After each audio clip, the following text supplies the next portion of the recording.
Halo kawan dan kerabat, salam sejahtera dalam kasih Tuhan Yesus Kristus. Saya Frederick Makitan, bersama Anda lagi dalam acara Dia. Pada episode ini kita akan belajar dan merenungkan beberapa perkataan atau firman Tuhan Yesus yang akan saya kutip dari kitab Injil Matius pasal 13 ayat 44 sampai 46.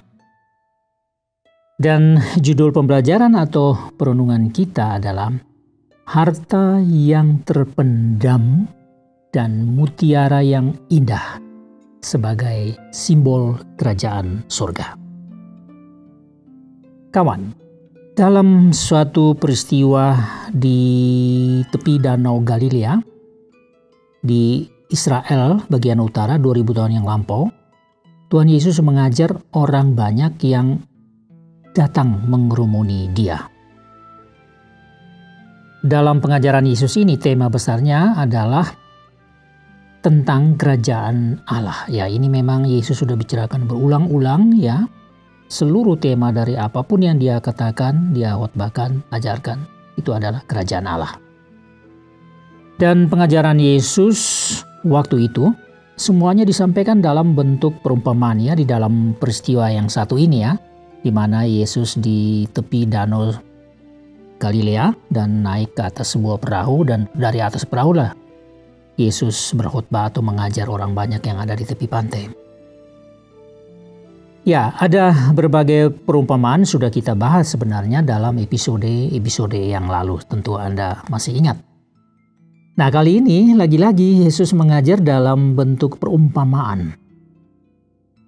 Perumpamaannya kali ini adalah tentang harta yang terpendam dan mutiara yang indah, yang seperti saya sudah katakan tadi sekaligus merupakan tema dari perenungan kita hari ini.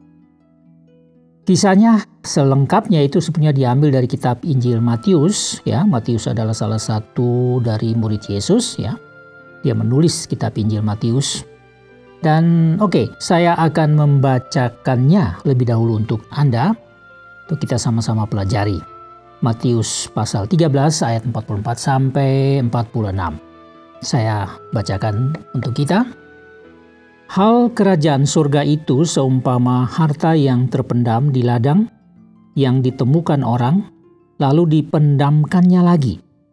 Oleh sebab sukacitanya, pergilah ia menjual seluruh miliknya lalu membeli ladang itu. Demikian pula, hal kerajaan surga itu seumpama seorang pedagang yang mencari mutiara yang indah. Setelah ditemukannya mutiara yang sangat berharga, ia pun pergi menjual seluruh miliknya lalu membeli mutiara itu. Demikianlah perkataan Yesus yang akan kita renungkan. Kawan, dalam perumpamaan yang pertama yang saya bacakan itu tadi, Yesus mengibaratkan kerajaan surga itu dengan harta yang terpendam dalam tanah di sebuah ladang. Lalu ada orang yang menemukannya. Orang ini melihat dan mengetahui bahwa harta itu mempunyai nilai yang sangat tinggi, yang bisa menjadi jaminan hidupnya ke masa depan. Bahkan tidak akan habis terpakai. Itu menurut perhitungan orang itu. Harta yang sangat bernilai tinggi ini diyakininya bisa menjamin suatu kehidupan yang berkelimpahan dan memberikan kebahagiaan hidup selamanya. Orang ini juga yakin bahwa harta itu tidak akan lusuh, tidak akan pernah pudar, tidak akan dapat berkarat. Harta ini akan tetap awet di segala musim. Bagaikan emas, perak, tembaga, atau logam lainnya yang terpendam dalam tanah, tidak akan mungkin berkurang kadar dan isinya. Nilainya tidak akan pernah berkurang sedikit pun.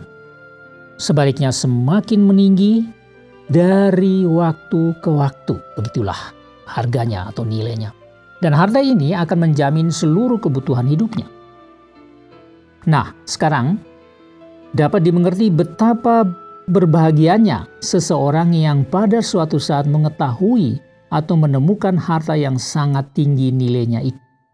Apalagi kalau ia akhirnya bisa memiliki harta itu.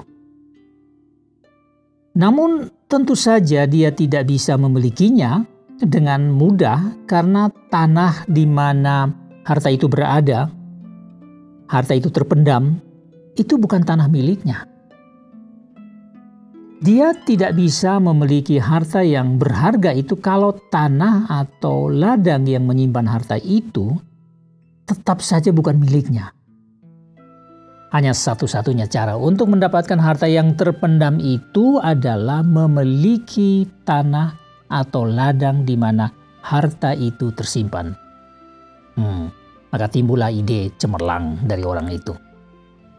Ia pergi, pulang, menjual semua harta miliknya yang ada, agar dengan hasil penjualan kekayaannya itu, ia akan sanggup membeli ladang yang menyimpan harta terpendam yang sangat berharga itu.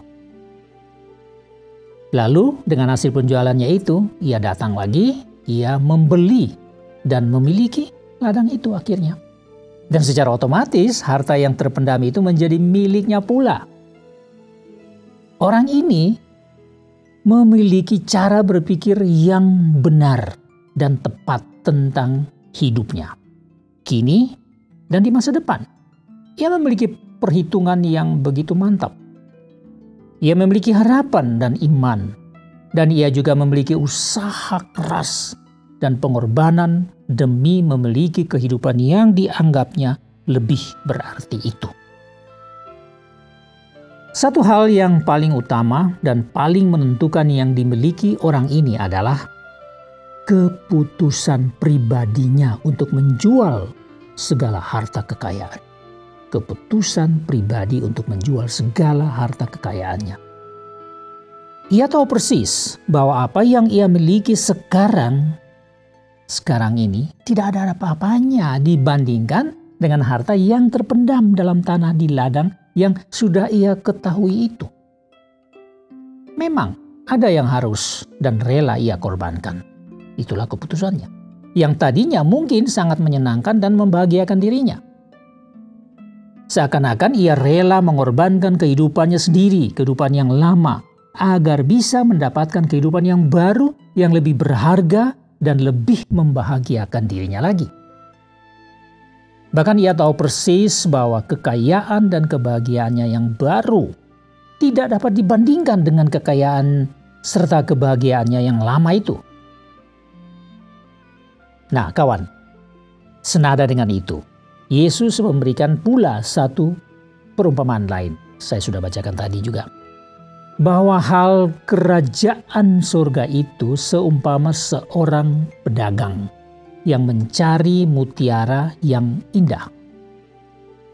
Setelah ditemukannya mutiara yang indah dan sangat berharga itu, ia juga sama pergi menjual seluruh miliknya dan membeli mutiara yang sangat berharga itu. Jadi, dengan makna yang sama dengan perumpamaan harta terpendam tadi, kerajaan surga itu diumpamakan dengan mutiara yang sangat berharga. Ini juga adalah harta kekayaan yang tidak pernah lusuh. Mutiara akan tetap sebagai mutiara yang sangat berharga. Nilainya tidak akan pernah berkurang. Sebaliknya, semakin bertambah tinggi dari masa ke masa. Yang berbeda dengan perumpamaan tentang harta yang terpendam tadi, mutiara indah ini dengan sengaja dicari seorang pedagang yang pandai, yang pintar, yang jeli. Nah, ini mutiara ini bukan ditemukan, tapi dicari. Orang ini sudah tahu nilai sebuah mutiara. Dia sadar mutiara yang indah itu sangat mahal dan dia sungguh membutuhkannya. Jadi dengan naluri seorang pedagang, dia mencari mutiara itu sampai dapat. Lalu dengan sekali lagi dengan keputusan pribadi yang benar dan tepat pula, dia pergi menjual segala harta miliknya. Dan dengan hasil penjualan seluruh kekayaannya itu, ia bisa membeli mutiara yang sangat berharga itu. Inilah hikmat.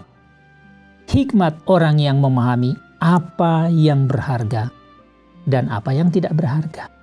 Apa yang mulia dan yang tidak mulia di dalam kehidupan ini.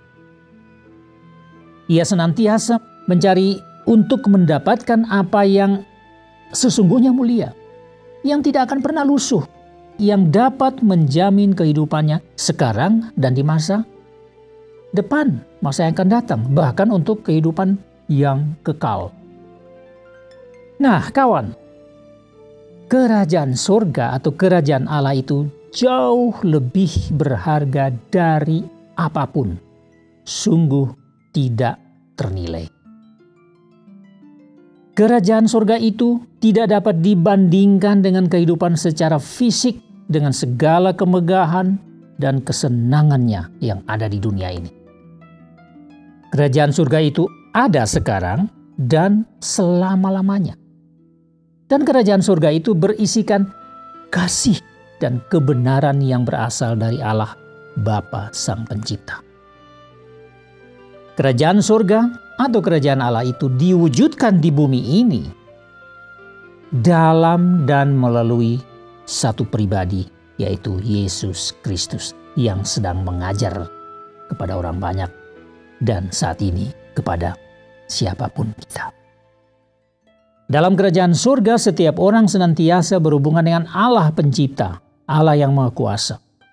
Dalam kerajaan surga, orang akan menikmati kebahagiaan yang tidak dapat dilukiskan dengan kata-kata manusia. Jangan sampai segala harta dan kemegahan duniawi dipertahankan, tetapi kerajaan surga dibiarkan terlepas dari dalam kehidupan ini.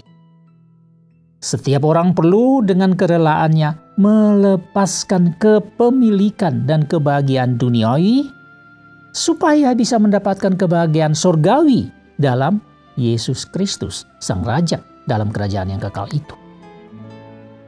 Oke, kawan, demikianlah apa yang bisa saya bagikan dengan Anda pada hari ini.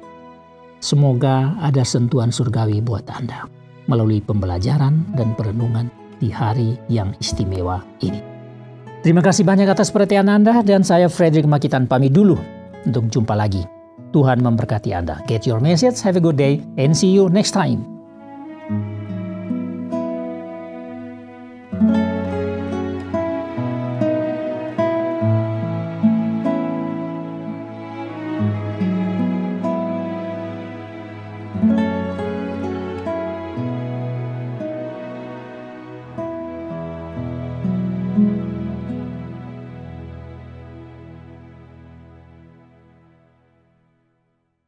Terima kasih Anda sudah mengikuti program kami. Jika Anda diberkati, jangan lupa like, komen, dan share supaya Anda tidak ketinggalan setiap program terbaru kami. Jangan lupa juga untuk subscribe channelnya dan nyalakan loncengnya. Jika Anda ingin mendukung pelayanan kami, bisa melalui rekening kami berikut ini atau menghubungi kami di sini.